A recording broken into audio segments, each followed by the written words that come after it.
Most fine edge knives require regular maintenance if you're going to maintain a good cutting surface.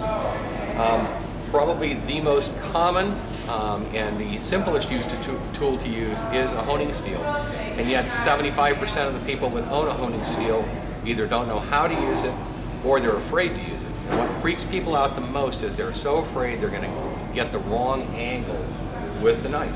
I mean, that's the common fear. And of course you see everybody on TV doing this, and realistically it's hard for somebody who doesn't do a lot of honing to be able to get it right doing it that way.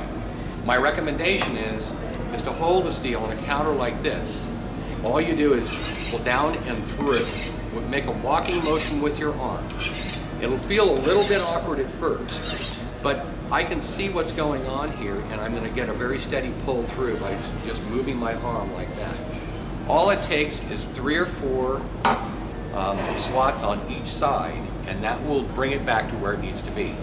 What a honing steel does when I go through that process is pulls those fibers back into alignment. It takes off any loose shards because this is magnetized, but it has very little resistance in terms of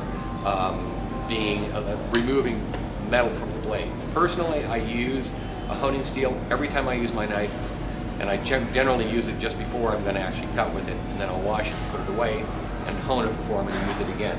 Probably the oldest style is basically using a stone or a ceramic. This is actually a 2-sided stone. It's a 240 grit on one side and 1000 grit on the other side. Stones typically are going to use some kind of a liquid, water or oil, that you put onto the surface, and that is basically what you will work your knife with.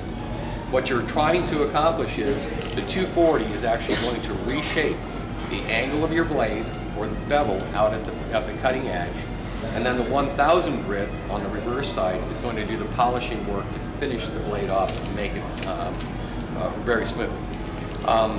Stones are something that probably less than 10% of people that own knives will use a stone, because and I don't use a stone personally. I've never really perfected the art of doing so, but it is a very useful and effective way to sharpen the knife.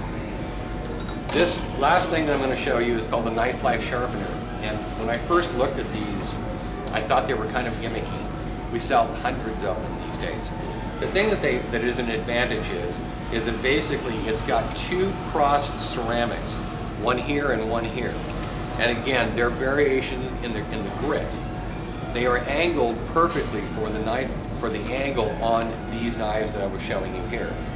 And if you basically just pull the knife through on the coarse side 3 or 4 times and pull it through on the fine side 3 or 4 times, you're going to accomplish in a more simplified process what a stone does. They're remarkably effective, and the only thing that I encourage people to do when they buy these is don't overuse them. Don't let this become a substitute for using a steel, because every time you use this, you're taking metal off the edge of your knife. So again, use with caution.